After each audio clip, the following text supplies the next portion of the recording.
चलिए स्वागत करता हूं आपका अपना यूट्यूब चैनल मैथ्स अड्डा सारण में। चलिए फिर मैं हाजिर हो गया एक नया सेशन लेके। आज हम क्या करने वाले हैं, आज हम करने वाले हैं इसके झा सर का जो आर के सिंह सर का जो मैथ आया है, आर के सिंह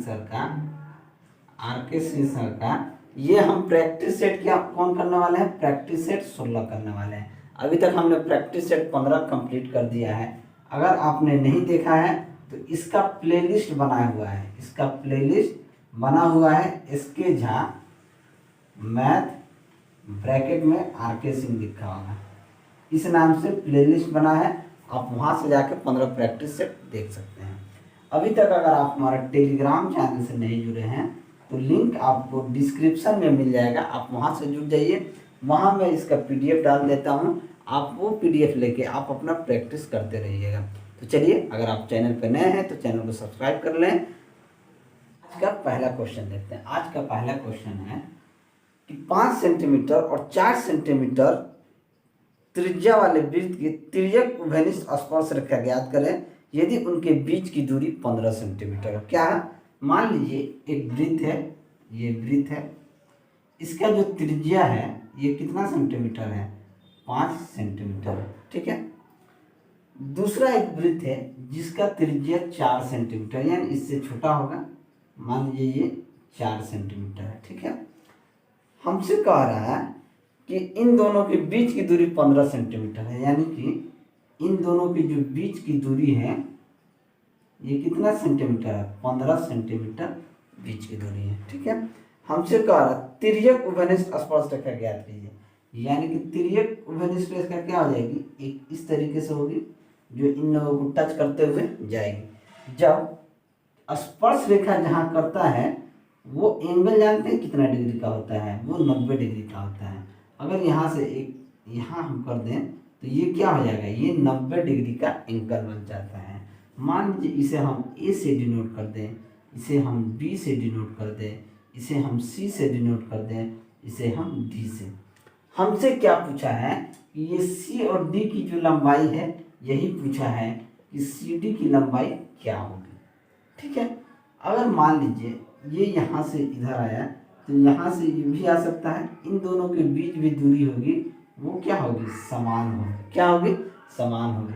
अगर ये R1 को हम देखें कि अगर ये 5 सेंटीमीटर है, ये R2 जो है 4 सेंटीमीटर है, तो CD की जो लंबाई हो जाएगी ये हो जाएगी अंडर रूट AB का जो दूरी है इस AB का square minus R1 plus R2 का स्क्वायर, R1 प्लस यानी दोनों त्रिज्याओं का स्क्वायर। अब इन दोनों के बीच की दूरी कितना दिया है, 15, तो 15 का होल स्क्वायर माइनस 5 प्लस 4 का होल स्क्वायर, यानी कि 15 का स्क्वायर क्या होता है, 225 होता है, और 9 का स्क्वायर क्या होता है, 81 होता है। जब इसमें से घटाएंगे तो 5 में से 1 गया 4 और 22 में से 8 गया, कितना हो जाएगा, 22 में से 8 गया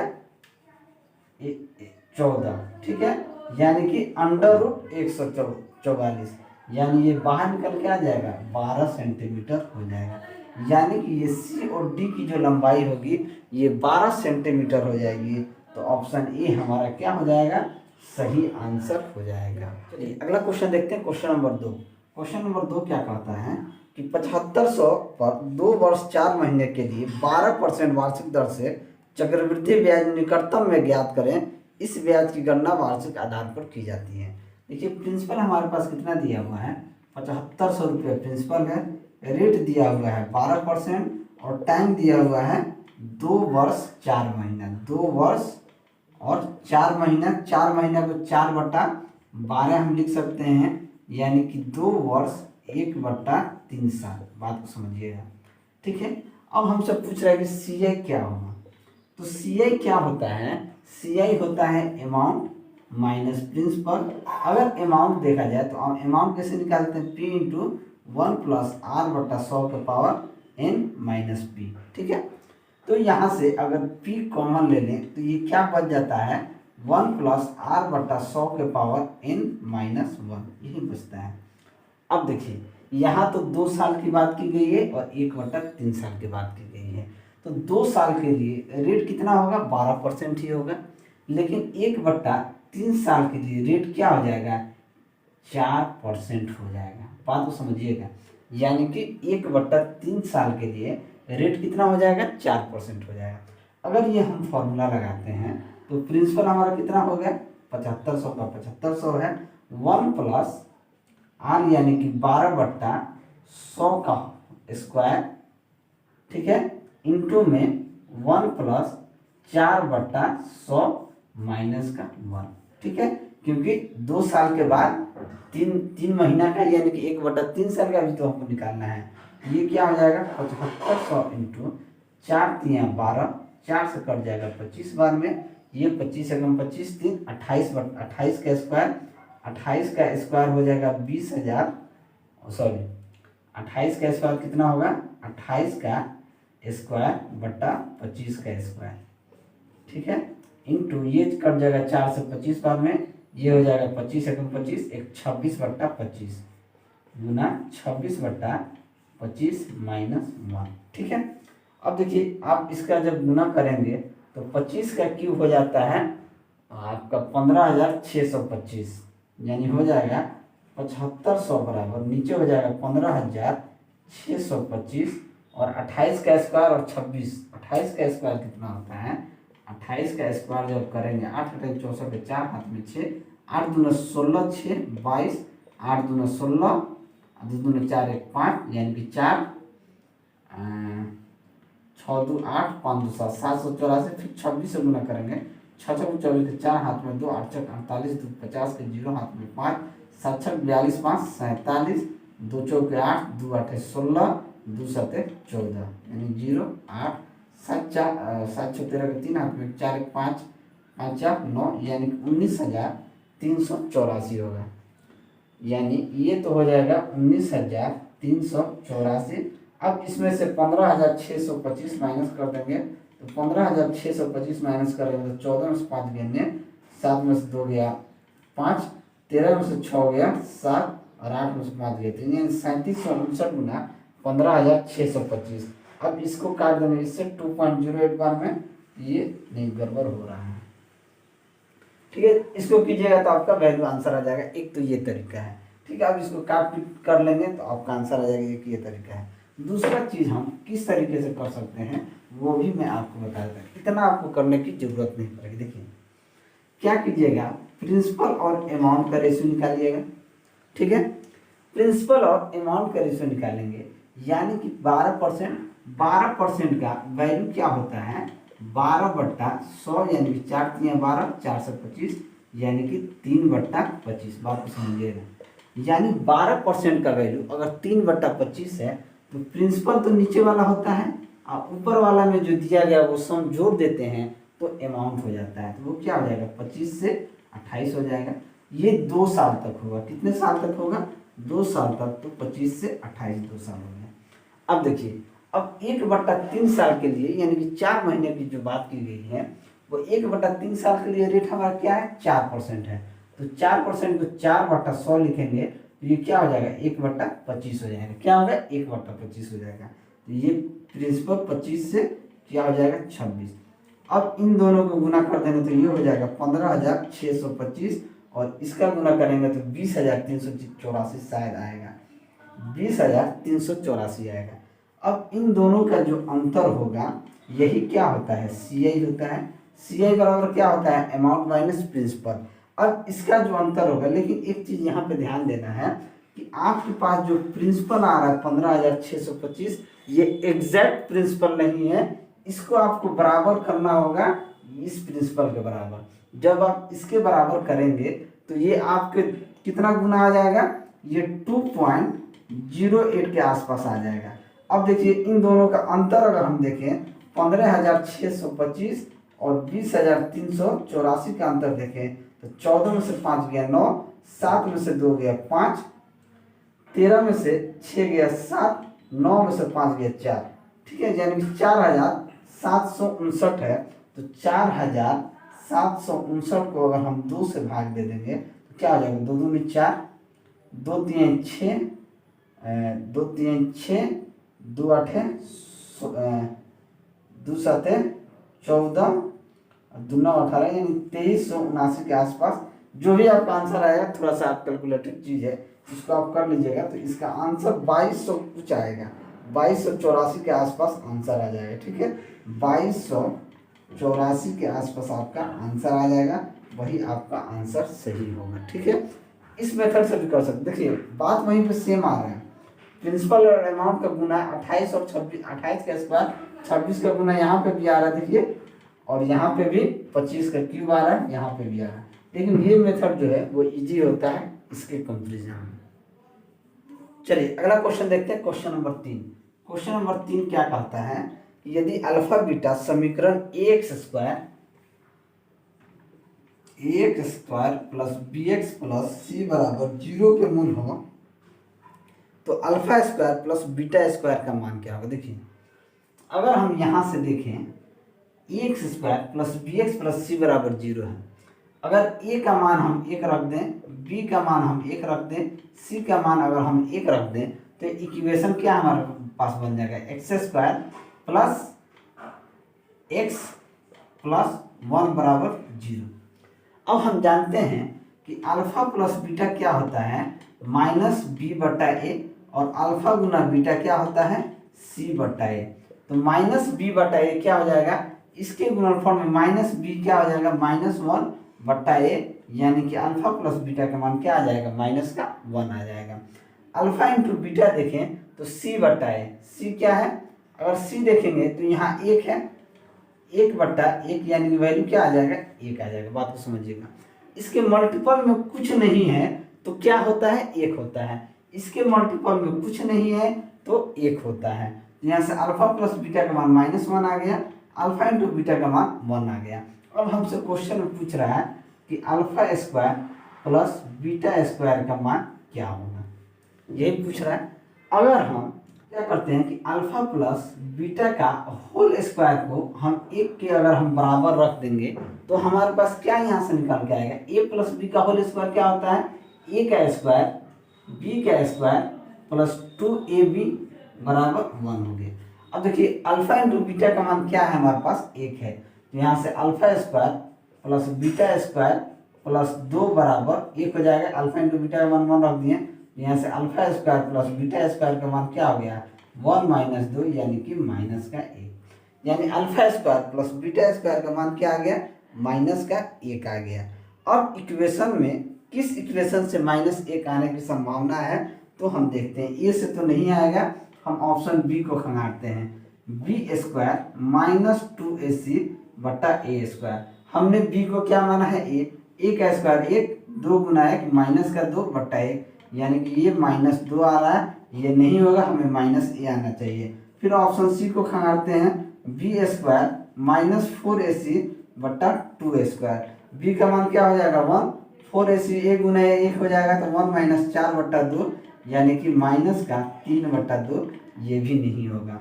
ऑप्शन सी हम उठाते हैं, ऑप्शन ये तो ऑप्शन सी था, अब ऑप्शन डी उठाते हैं। ऑप्शन डी क्या दिया है, 4ab बटा सी स्क्वायर। 4ab बटा सी स्क्वायर क्या हो गया, 4ac यानी कि 4 बटा 1 यानी कि 4, वो तो ऑप्शन ए ही हमारा सही आंसर हो जाएगा। ऑप्शन ए को नहीं देखे हैं, 2 गुना abc क्या हो जाएगा, ये 2 हो जाएगा।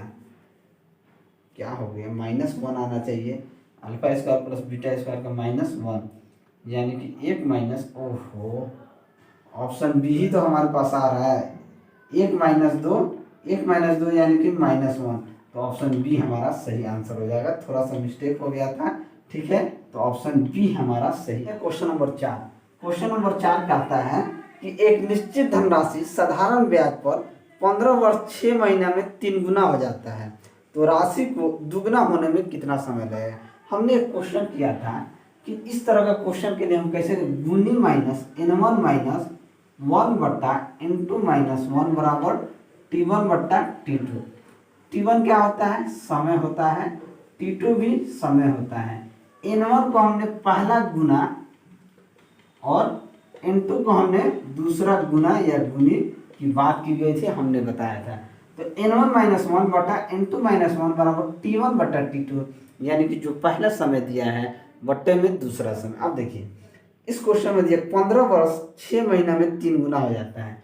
तो पहला क्या हो जाएगा 3 माइनस 1 बट्टा, तो 2 गुना होने के लिए तो पहले 2 माइनस 1 कर दीजिए।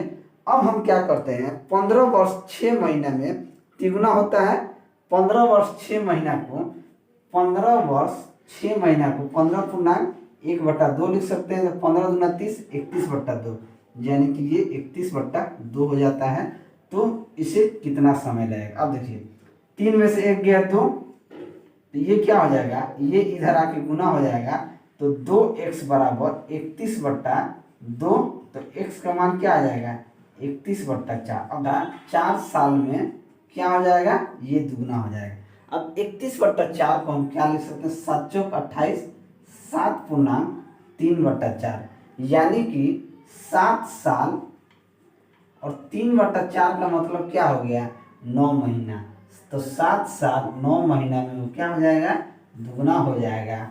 तो ऑप्शन कौन सही हो जाएगा, तो ऑप्शन बी हमारा सही आंसर हो जाएगा। क्वेश्चन देखते हैं क्वेश्चन नंबर 5। क्वेश्चन नंबर 5 कहता है कि 1/1 गुना 2 प्लस 1/2 गुना 3 प्लस 1/3 गुना 4 प्लस 1/4 गुना 5 प्लस 1/5 गुना 6 प्लस, इन सभी का योगफल क्या होगा। देखिए इन सभी का जो डिफरेंस है 1 है, ये भी डिफरेंस 1 है, ये भी डिफरेंस 1 है, ये भी डिफरेंस 1 है, और ये भी डिफरेंस क्या है 1 है। यानी कि इन सभी का डिफरेंस अगर 1 आए तो कभी भी इस तरह के प्रश्न में डिफरेंस 1 आए, डिफरेंस 2 आए, डिफरेंस 3 आए, यानी कि जब अंतर समान हो तो क्या लगाएंगे, फॉर्मूला लिख लीजिए 1 बटा डिफरेंस इंटू 1 बटा स्मॉल माइनस 1 बटा लार्ज, यानी कि 1 बटा डिफरेंस 1 बटा स्मॉल वैल्यू माइनस 1 बटा लार्ज वैल्यू, यानी 1 बटा अंतर 1 बटा छोटा वैल्यू 1 बटा बड़ा वैल्यू। अब देखिए इन दोनों का डिफरेंस क्या है 1 है, तो 1 डिफरेंस 1/1। स्मॉल वैल्यू क्या है, तो एक सबसे स्मॉल वैल्यू है, तो 1/1 माइनस लार्ज वैल्यू क्या है, तो लार्ज वैल्यू 6 है, तो 1/6। अब चलिए ये क्या हो जाएगा 1 माइनस 1/6, 6 कम 6, 6 माइनस 1/6, यानी कि 5/6 आपका सही आंसर हो जाएगा। तो ऑप्शन डी हमारा सही आंसर होगा। अगला क्वेश्चन देखते हैं क्वेश्चन नंबर 6। क्वेश्चन नंबर 6 कहता है कि एक बेईमान दुकानदार अपने सामान को क्रय मूल्य पर ही बेचने का दिखावा करता है तथा त्रुटिपूर्ण वाट का प्रयोग करके 6.18/47% का लाभ कमाता है। लाभ कितना कमाता है 6.18/47% का लाभ कमाता है। इसका मतलब है कि 47 6×7=42 के 2 हाथ में 4 7 चौक 6 चौके 24 24 4 28 282, यानी 300/47% का लाभ कमाता है। अब देखिए 300/47% का लाभ कमाता है, इसका मतलब है कि 300/47 गुना 1/100 कर देंगे तो 2 0 से 2 0 कट जाएगा, यानी कि 3/47। अब देखिए प्रॉफिट कितना कमाता है, कॉस्ट तो उसका 47 रुपया है, प्रॉफिट कितना कमाएगा 50 रुपया। देखिए 47 से कितना कमाएगा 50 रुपया कमाएगा। इसका मतलब है कि अगर इसे 2 गुना कर दें तो ये 94 हो जाएगा, और ये कितना हो जाएगा 100 हो जाएगा। अगर लीटर की बात की जाए तो इसमें 10 से गुना करेंगे तो 1000 हो जाएगा, इसमें 10 से गुना करेंगे तो 940 हो जाएगा, यानी कि 940 ग्राम देता है। दाम कितना लेता है 1000 का दाम लेता है। कितना चोरी करता है तो 60 ग्राम की चोरी करता है। तो हमसे पूछ रहा है कि कितना वाट का प्रयोग करता है, तो 940 वाट का प्रयोग करता है। तो ऑप्शन ए हमारा क्या हो जाएगा सही आंसर हो जाएगा। अगला क्वेश्चन देखते हैं क्वेश्चन नंबर 7। क्वेश्चन नंबर 7 कहता है कि 18 विभिन्न वस्तुओं को 3 विद्यार्थियों में कितने प्रकार से बांटा जा सकता है। 3 स्टूडेंट हैं, 18 को वस्तु बांटना है, तो एक स्टूडेंट को कितना मिल सकता है, तो 6 वस्तु मिल सकता है, 3 छक 18। तो 18 वस्तु में 6 बच्चों को बांटना है, तो किस तरीके से बांट सकते हैं, तो फैक्टोरियल 8/6 का क्यूब, इस तरीके से हम बांट सकते हैं। तो ऑप्शन कौन सा सही हो जाएगा, तो ऑप्शन ए हमारा सही आंसर हो जाएगा। चलिए अगला क्वेश्चन देखते हैं, क्वेश्चन नंबर 8। क्वेश्चन नंबर 8 कहता है कि अंकित मूल्य पर 20% छूट देने के पश्चात किशोर 12% का लाभ कमाता है, तो अंकित मूल्य का क्रय मूल्य से कितने परसेंट अधिक था। कॉस्ट प्राइस देखा जाए तो 20% डिस्काउंट दे रहा है, तो 100 रुपया में 20% डिस्काउंट देगा तो उसका वैल्यू कितना होगा, 80% होगा। यानी कि 80 रुपया का सामान देता है तब भी इसे एक 12% का लाभ होता है, तो अगर उसका मार्क प्राइस देखा जाए तो 112 होगा। बात को समझिएगा, कितना का अंतर आ रहा है, 80 से 132 पे कितना का अंतर आ रहा है। जब देखेंगे इसे तो 32 का अंतर आता है, किस पे, 80 रुपया पे, तो 100% पे कितना अंतर आएगा, 1 0 से 1 0, 2 चौके 8, 2 5 10, 4 8 32, 8 5 40, यानी कि 40% का अधिक हो जाएगा। तो ऑप्शन ए हमारा क्या हो जाएगा, सही आंसर हो जाएगा। अगला क्वेश्चन देखते हैं, क्वेश्चन नंबर 9। क्वेश्चन नंबर 9 कहता है कि 100 व्यक्तियों के एक समूह के लिए एक भोजन का आयोजन किया जाता है। इस भोज में 50 लोगों को मछली पसंद नहीं है।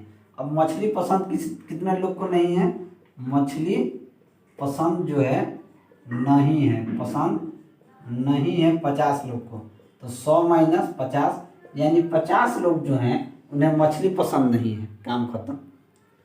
60 लोगों को मुर्गा पसंद है और 10 न तो मछली न मुर्गा खाते हैं। ना मुर्गा ना मछली खाने वाले, ना मुर्गा और ना मछली खाने वाले कितने लोग हैं, 10 लोग, तो 100 - 10 यानी कि दोनों खाने वाले लोग कितने हैं, 90 लोग हैं। ठीक है, आगे चलिए।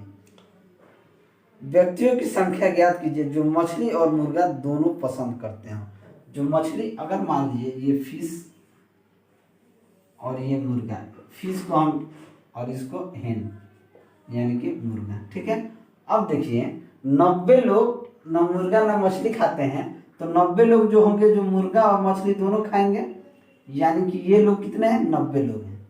ठीक है, अगर हम देखें 50 लोग फिश खाते हैं और 60 लोग मुर्गा खाते हैं, तो हमसे पूछा है कि दोनों खाने वाले लोगों की संख्या कितनी होगी। तो देखिए 50 लोग ही हैं, 60 लोग ही हैं, यानी कि 50 + 60 माइनस ये दोनों खाने वाले की तरफ हैं 90, यानी कि 110 - 90 यानी कि 20 लोग जो हैं ये मुर्गा और मछली दोनों खाएंगे, दोनों पसंद करेंगे। तो आपका आंसर क्या हो जाएगा, ऑप्शन ए यानी कि 20 सही आंसर हो जाएगा। अगला क्वेश्चन देखते हैं, क्वेश्चन नंबर 10।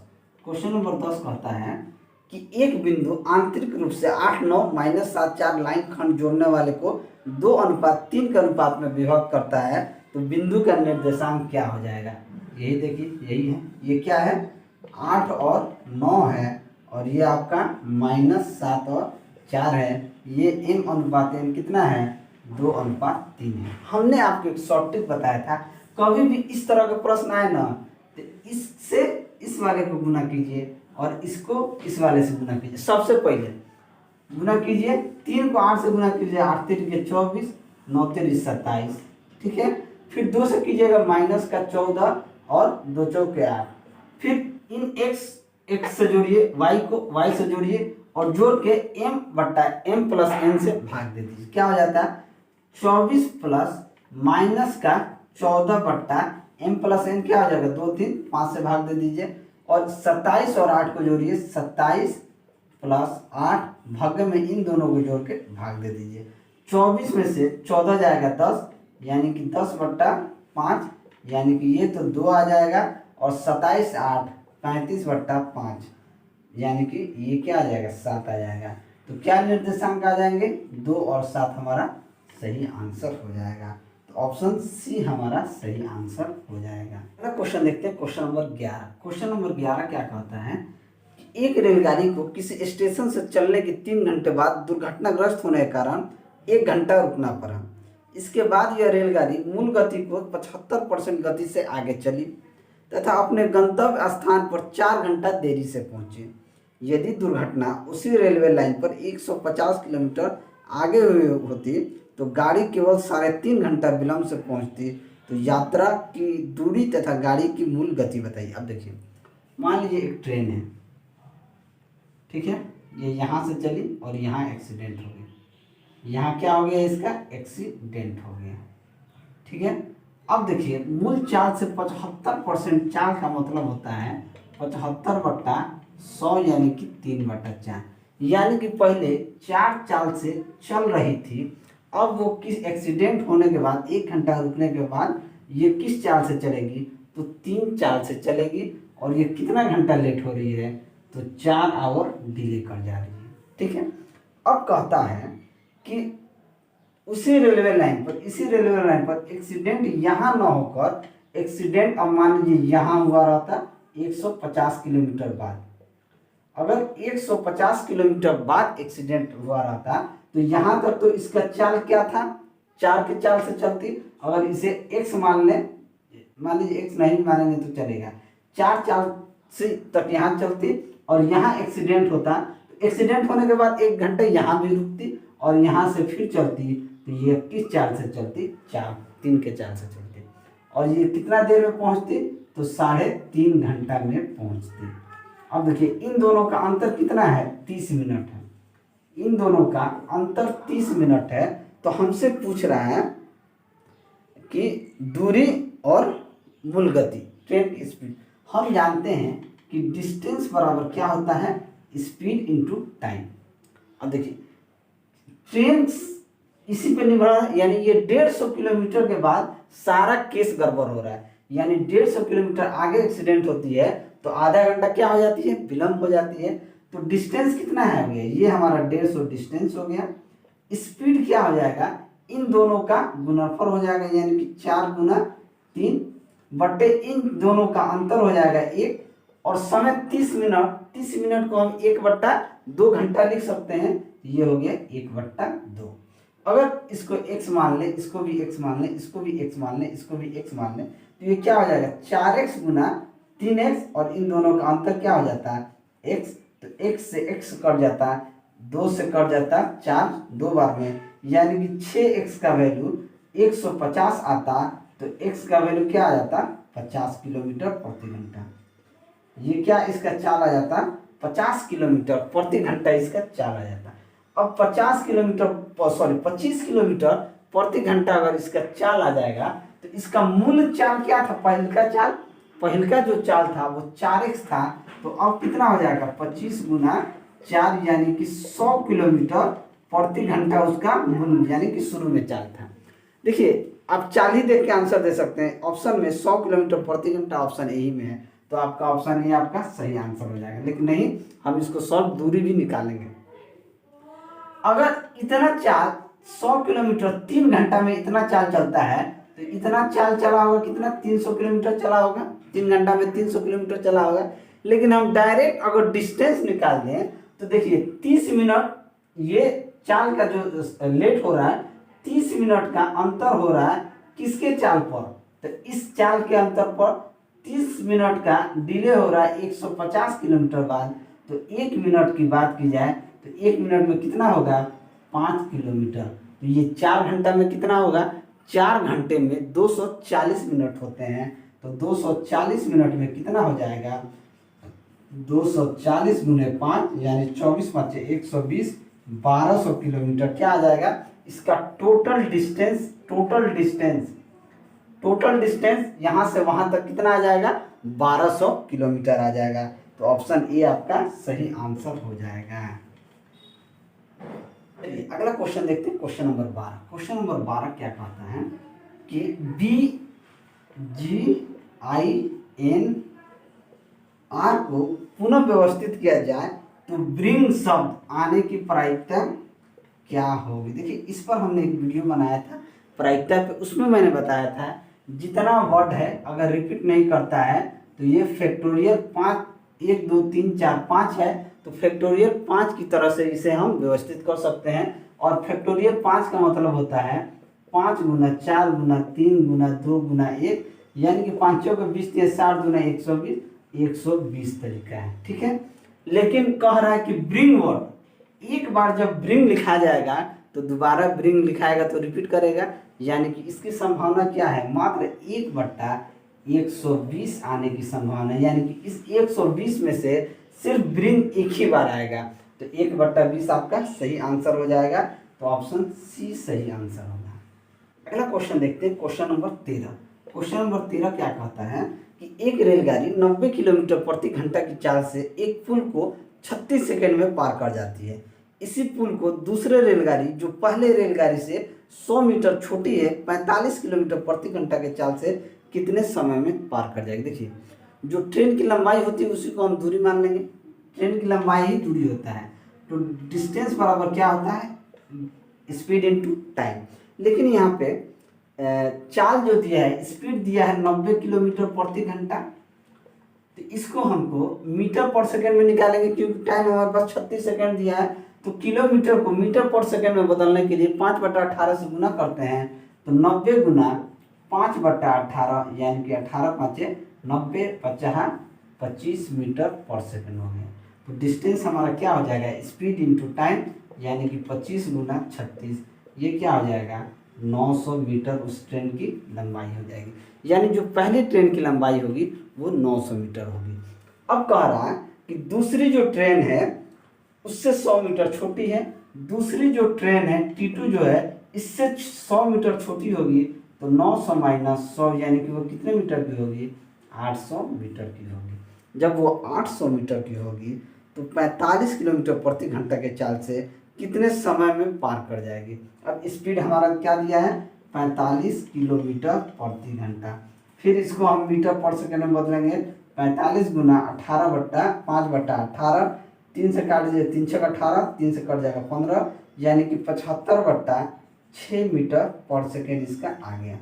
अब हमको टाइम निकालना है, तो टाइम बराबर क्या होता है, दूरी बट्टा 4, यही होता है डिस्टेंस बट्टा स्पीड।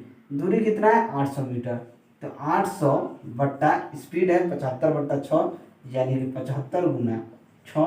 अब इसको काट दीजिए, 75 से 800 को काटेंगे, 5 से काटिए, 5 से 15 बार में जाएगा, 5 से कट जाएगा 160 बार में, 15 3 5 15, 3 दूनी 6, ये कट जाएगा 5 3 15, 5 दूनी 10, 32 दूनी 64 सेकेंड में क्या करेगी, उसको पार कर जाएगी। तो ऑप्शन कौन सही हो जाएगा, तो ऑप्शन डी हमारा सही आंसर हो जाएगा। क्वेश्चन देखते हैं, क्वेश्चन नंबर 14।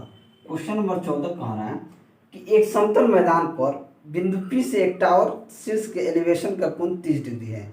यदि टावर की ऊंचाई 100 मीटर है तो बिंदु P की टावरों के पैरों से लगभग दूरी क्या होगी। क्वेश्चन किया हुआ है लेकिन फिर भी कर लेते हैं। मान लीजिए एक बिंदु P है, यहाँ से 30 डिग्री का कोण बन रहा है, ये क्या हो जाएगा समकोण होता है, तो जब ये 30 डिग्री होगा तो ये 60 डिग्री होगा।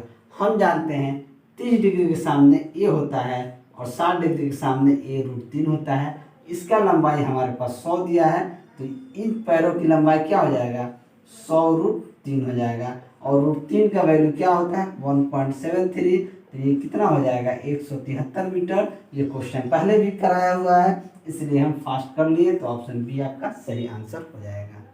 अगला क्वेश्चन देखते हैं, क्वेश्चन नंबर 15। क्वेश्चन नंबर 15 क्या कहता है कि 5 पैसे और 10 पैसे के कुल 90 सिक्के हैं, सभी सिक्कों का मूल्य 7 रुपया है, तो इनमें से 5 पैसे के कितने सिक्के होंगे। देखिए इसे हम डायरेक्ट ऑप्शन से भी कर सकते हैं, 5 पैसा और 10 पैसा, ये 5 पैसा है, ये 10 पैसा। अब देखिए दोनों का मूल्य कितना है 7 रुपया है। अगर देखिए 7 रुपया कब होगा, जब अगर 10 पैसे के 50 गो सिक्का होगा तो ये 5 रुपया होगा, और 5 पैसे के 40 गो सिक्का होगा तो 2 रुपया होगा। इन दोनों का योग कितना हो जाएगा 7 हो जाएगा। यानी कि अगर 5 पैसा का देखा जाए तो 5 पैसा का 40 सिक्का होगा, तो ऑप्शन कौन सा हमारा सही हो जाएगा 5 पैसा के 40 सिक्का, तो ऑप्शन सी आपका सही आंसर हो जाएगा। अगला क्वेश्चन देखते हैं, क्वेश्चन नंबर 16। क्वेश्चन नंबर 16 कहता है कि 12 1 10 1 9 3 4 9 7 9 का माध्य क्या होता है, सभी संख्याओं का योग बट्टा सभी संख्या क्या होता है माध्य होता है। अब देखिए 12 plus 1 plus 10 plus 1 plus 9 plus 3 plus 4 plus 9 plus 7 plus 9 बट्टे में कितना है 1 2 3 4 5 6 7 8 9 10 बट्टा, यानी कि सभी संख्याओं का योग बट्टा सभी संख्याएं जोड़ दीजिए। 12 1 13 10 23 1 24 24 6 30 3 33 3 36 40 18 7 25 यानी कि 65 65 बट्टा 10, यानी इसका माध्य क्या आ गया 6.5 आ गया। तो तो ऑप्शन कौन सा सही हो गया? तो ऑप्शन बी हमारा सही आंसर हो जाएगा। चलिए अगला क्वेश्चन देखते हैं, क्वेश्चन नंबर 17। क्वेश्चन नंबर 17 कहता है कि वयस्कों की कक्षा में की औसत आयु 40 वर्ष है। 12 नए विद्यार्थी जिनकी औसत आयु 32 वर्ष है कक्षा में प्रवेश करते हैं, तो कक्षा की औसत आयु क्या होती है? 4 वर्ष घट जाती है। तो मूल कक्षा में कितने विद्यार्थी थे? इसे हम एलिगेशन मेथड कर सकते हैं। मूल विद्यार्थी की बात की जाए, मूल विद्यार्थी कितने थे? 40 थे। नए विद्यार्थी आए तो इसका औसत कितना गिर गया? 32 हो गया। जब नए विद्यार्थी आए तो उसका 32 हो गया। और कक्षा में प्रवेश करते हैं तो कक्षा की औसत टोटल औसत आयु 4 वर्ष घट जाती है, यानी कि 40 था तो 4 वर्ष घट जाएगा तो कितना हो जाएगा? 36 हो जाएगा। बस एलिगेशन लगा दीजिए, ये आ जाएगा 36 में से 32 4, 40 में से 36 4, यानी कि 1:1। क्या आ गया? 1:1। तो लड़के कितने आए थे? 12। तो कितने हो जाएंगे लड़के? 12 इधर भी हो जाएंगे और 12 इधर भी हो जाएंगे। यानी कि अब हमसे पूछ रहा है मूल कक्षा में कितने विद्यार्थी थे? तो मूल कक्षा में 12 विद्यार्थी थे। तो ऑप्शन ए आपका सही आंसर हो जाएगा। चलिए अगला क्वेश्चन देखते हैं, क्वेश्चन नंबर 18।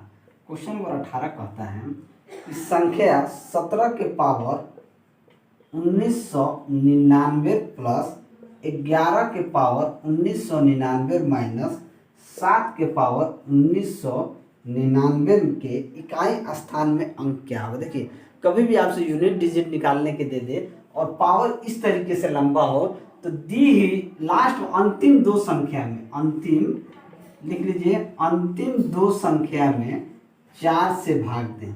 अंतिम दो संख्या में 4 से भाग दें, 4 से भाग दें। अगर शेषफल कुछ बचता है तो इसके अंतिम डिजिट का पावर वही होगा।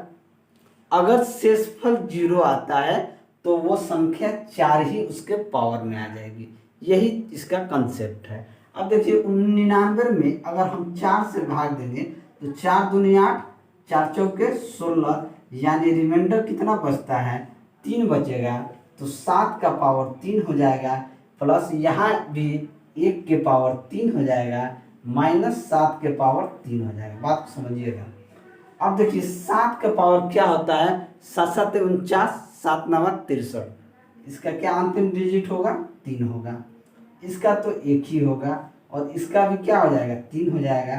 3 प्लस 1 4 माइनस 3, यानी कि यूनिट डिजिट क्या आ जाएगा? 1 आ जाएगा। तो ऑप्शन कौन सही हो जाएगा? तो आपका ऑप्शन बी सही आंसर हो जाएगा। चलिए अगला क्वेश्चन देखते हैं, क्वेश्चन नंबर 19। क्वेश्चन नंबर 19 क्या कहता है कि भाग के एक प्रश्न में भाजक अपने भागफल का 10 गुना है और शेषफल का 5 गुना है। तदनुसार शेषफल 46 है तो भाज्य कितना गुना होगा? ठीक है। अब देखिए कह रहा है कि भाजक जो है अपने भागफल का 10 गुना है। क्वेश्चन में ये कहा गया है। दूसरा कह रहा है कि भाजक अपने शेषफल का 5 गुना है। भाजक जो है अपने शेषफल का 5 गुना है, शेषफल का 5 गुना है। और शेषफल हमारे पास कितना दिया? 46 दिया है। तो ये क्या हो जाएगा? 46 गुना 5, 5 छक 30 के 0, हाथ में 3, 5 के 20 3 23, यानी कि 230 हो गया।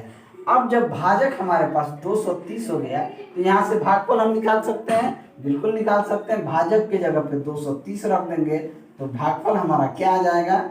भागफल आ जाएगा 10 से, यानी कि भागफल क्या आ गया? भागफल हमारे पास 23 आ गया। तो हमसे क्या पूछ रहा है? पूछ रहा है कि भाज्य कितना होगा। तो भाज्य बराबर क्या होता है? भाज्य बराबर होता है, भाज्य बराबर भाजक गुना, भाज्य बराबर होता है भाजक गुना भागफल जोड़ शेष। यही होता है। भाज्य बराबर भाजक गुना भागफल जोड़ शेष होता है। तो भाजक हमारे पास कितना है? भाजक 230 है, 230, और भागफल हमारे पास 23 है, तो 23 प्लस शेष हमारे पास 46 है, तो 46। अब इन सभी को गुना कर देंगे। 23 230 गुना 23, तो 23 को 23 से पहले गुना करेंगे तो 23 से गुना करेंगे तो क्या होती है? 3 गुना 3 दूनी 6, 2 3 6, 2 दूनी 4, 9 6 12 के 2, हाथ में 1 1 4 5 29, यानी कि ये हो जाएगा 5290 प्लस 46 यानी कि 6 9 4 13 का 3 हाथ में 1 2 3 5336 क्या आ जाएगा हमारा आंसर आ जाएगा। तो ऑप्शन डी हमारा सही आंसर हो जाएगा। देखते हैं क्वेश्चन नंबर 20। क्वेश्चन नंबर 20 क्या कहता है कि ए बी और सी एक कार्य को 81 दिन में पूरा कर सकते हैं। कह रहा है कि ए बी और सी जो है इस काम को 81 दिन में पूरा कर सकते हैं। तो चलिए ये क्वेश्चन नंबर 20 है। ये क्या है, ए है, बी है और सी है, एक काम को 81 दिन में पूरा कर सकते हैं। फिर कह रहा है ए और बी उसी कार्य को ए और बी इसी कार्य को 97.2 दिन में पूरा कर सकते हैं और बी और सी इसी कार्य को 162 दिन में पूरा कर सकते हैं। तो बी अकेला उस कार्य को कितना दिन में पूरा करेगा। यहाँ पे पॉइंट में सभी में 10 से गुना कर दें तो ये क्या हो जाएगा 810 हो जाएगा, ये 972 हो जाएगा और ये 1620 हो जाएगा। इन सभी का एलसीएम लेंगे तो एलसीएम हो जाएगा 4860।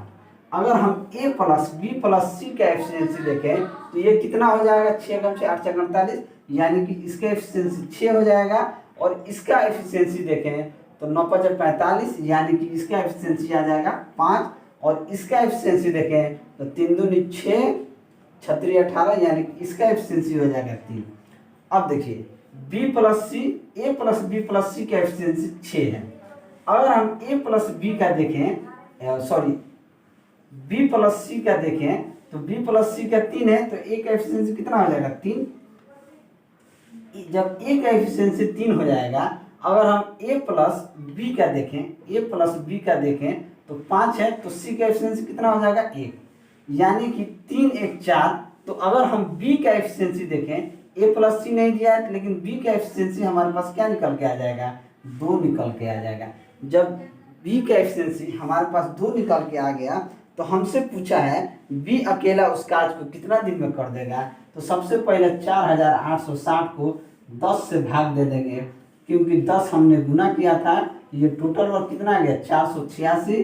तो बी इस काम को देखिए बी का एफिशिएंसी कितना है 2 है तो 486 काम को बी 2 के एफिशिएंसी से कितना दिन में कर देगा 2 दूनी 4 2 चौके 8 2 3 6 यानी कि 243 दिन में उसको पूरा कर देगा। तो आपका ऑप्शन डी सही आंसर हो जाएगा। क्वेश्चन देखते हैं क्वेश्चन नंबर 21। क्वेश्चन नंबर 21 क्या कहता है कि cos A प्लस sin A का whole square plus cos A minus sin A का होल स्क्वायर का मान क्या होगा। ये देखिए किस फॉर्मेट में a प्लस बी का whole square plus a minus B का whole square. a plus B का होल स्क्वायर क्या होता है a का स्क्वायर यानी कि cos का स्क्वायर b का स्क्वायर यानी कि sin का स्क्वायर और 2ab यानी कि 2 cos a into sine a। दूसरा देखिए a का स्क्वायर यानी कि cos square a plus sign square a minus का 2 cos a into sine a। 2 cos a sin a 2 cos a sin a cut जाएगा। Sine square plus cos square एक का मान 1 होता है, sine square a plus cos square एक का मान 1 होता है यानी 1 और 1 का मान क्या हो जाएगा 2 हो जाएगा। तो ऑप्शन सी हमारा सही आंसर हो जाएगा। Question number 22। क्वेश्चन नंबर 22 क्या कहता है कि 15 वर्ष और 13 वर्ष की आयु वाले दो भाइयों के बीच 20,000 का बंटवारा इस तरह किया गया कि 18 वर्ष की आयु पर इन्हें समान राशि मिले, जबकि चक्रवृद्धि ब्याज की दर 5% प्रति वर्ष है। तो छोटे भाई द्वारा कितना धनराशि प्राप्त की गई। हमने मान लिया कि छोटा वाला भाई है, छोटा वाला भाई को अगर 100 रुपया मिलता है तो बड़ा भाई को कितना मिलेगा, बड़ा भाई को उसको कितना मिलेगा 20,000 में टोटल रुपया है तो 20,000 माइनस 100 रुपया मिलेगा। ठीक है, अगर एक का उम्र 15 वर्ष है दूसरे का उम्र 13 वर्ष है यानी ये जब 18 वर्ष का कब होगा, ये तो 3 साल बाद हो जाएगा और ये 5 साल बाद होगा, यही होगा। जब ये 18 वर्ष का हो जाएगा दोनों भाई तब इन लोगों को 5% प्रति वर्ष के साधारण चक्रवृद्धि ब्याज पर राशि मिलेगा। अब देखिए 5% का मतलब क्या होता है, 5% का मतलब होता है 5/100 यानी कि 1/20।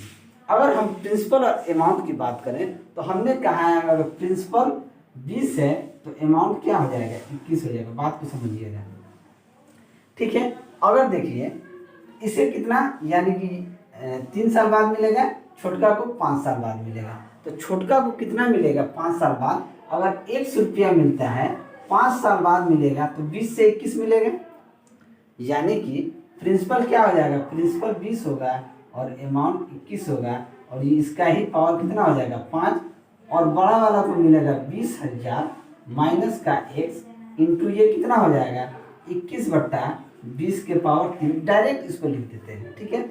अब देखिए ये कट जाएगा, इसको 5 को काट देगा, 3 बार कट जाएगा तो क्या बचेगा 2 बच जाएगा, यानी x बराबर x इंटू क्या हो जाएगा, ये 21 का स्क्वायर क्या हो जाएगा 441 बट्टा 400 क्या हो जाएगा 441 बट्टा 400। अब वो क्या हो जाएगा 20 माइनस 20,000 माइनस एक्स, ये हो जाएगा 20,000 माइनस एक्स और 20,000 माइनस एक्स, ठीक है। अगर हम देखें ये एक्स जो है इधर आ जाएगा तो क्या हो जाएगा 441, यहाँ भी एक्स था, 441 बट्टा 400 प्लस एक्स बराबर ये क्या हो जाएगा 20,000 हो जाएगा, क्या हो जाएगा 20,000। अब ये एक्स था 441 एक्स, इसका एलसीएम लेंगे तो ये हो जाएगा 400, ये हो जाएगा 400 841 एक्स बराबर 20,000। अब x का मान हम कैसे निकालेंगे 20,000 गुने 400 बट्टा 841, x का मान यही हो जाएगा। छोटका का मान क्या है, छोटा भाई x है, तो यहाँ से x का वैल्यू जब निकालेंगे तो ये आपका 9512 के आसपास आंसर आ जाएगा। इसको जब आप कैलकुलेटिव कर लेंगे तो आपका आंसर आ जाएगा 9512 के आसपास, तो आपका ऑप्शन सी सही आंसर हो जाएगा। अगला क्वेश्चन देखते हैं, क्वेश्चन नंबर 23। क्वेश्चन नंबर 23 क्या कहता है कि यदि अंडर रूट 1 प्लस 27 बट्टा 169 बराबर 1 प्लस x बट्टा 13 हो तो x का मान क्या हो। क्या करेंगे, सबसे पहले इस वाले को जोड़ लेंगे, ये एलसीएम क्या हो जाएगा 169, तो ये हो जाएगा 169 प्लस 27 बराबर 1 प्लस x बट्टा 13। 169 ये क्या हो जाएगा 196 बट्टा 169 बराबर 1 प्लस x बट्टा 13। तो 14 का स्क्वायर 196 होता है, तो 14 बट्टा 13 बाहर आ जाएगा, तो 14 बट्टा 13 बराबर 1 प्लस x बट्टा 13, ये इधर आ जाएगा तो माइनस हो जाएगा, तो ये क्या हो जाएगा 1 बट्टा 13 बराबर x बट्टा 13, 13 कट गया, x का मान क्या आ जाएगा 1 आ जाएगा, तो x का मान क्या आ गया 1, तो ऑप्शन ए हमारा सही आंसर हो जाएगा। अगला क्वेश्चन देखते हैं, क्वेश्चन 24 का आ रहा है कि समिता को 6 दिनों के एक विद्युत कार्यक्रम में कुछ धनराशि दी गई है थी, परंतु उसे कार्यक्रम को 4 दिन और बढ़ा देने के कारण उसका प्रतिदिन का औसत यात्रा भत्ता घटकर ₹56 रह गया, तो शुरुआत में उसे कितनी धनराशि दी गई थी। अब देखिए 6 दिन के लिए लिया गया था, तो मान लीजिए उसे 100 रुपया दिया गया, फिर 4 दिन बढ़ा दिया गया तो 10 दिन, 4 दिन बढ़ा दिया गया तो क्या हो गया ये 10 दिन हो गया, तो उसका भी 100 रुपया, यानी कि यहाँ पे अंतर 0 रुपया का है और यहाँ पे अंतर 4 का है, यानी कि ये 4x का वैल्यू 56 गुना 10 दिन टोटल, यानी कि भत्ता उसका 56 रुपया घट जाता है टोटल कितना दिन में 10 दिन में। तो यहाँ से x का वैल्यू अगर हम निकाल दें तो 4 से काट देंगे, 4 एकम 4 और 4 चौके 16 14, यानी कि x का वैल्यू कितना आ गया 140। जब x का वैल्यू हमारे पास 140 रुपया आ गया तो 6 दिन के लिए उसे कितना रुपया दिया गया था, तो 140 गुना 6, ये क्या हो जाएगा 840 रुपया हो जाएगा। तो ऑप्शन कौन सा सही हो जाएगा, तो ऑप्शन सी हमारा सही आंसर हो जाएगा। क्वेश्चन देखते हैं, क्वेश्चन नंबर 25 और ये अंतिम क्वेश्चन है। क्वेश्चन कह रहा है एक विद्युत पंप किसी टैंक को 3 घंटे में भर सकता है। मान लीजिए हमने ये मान लिया कि ये जो है पंप उसे 3 घंटा में भर सकता है, और परंतु टंकी में छेद करने के कारण 3.5 घंटा में भरा जाता है।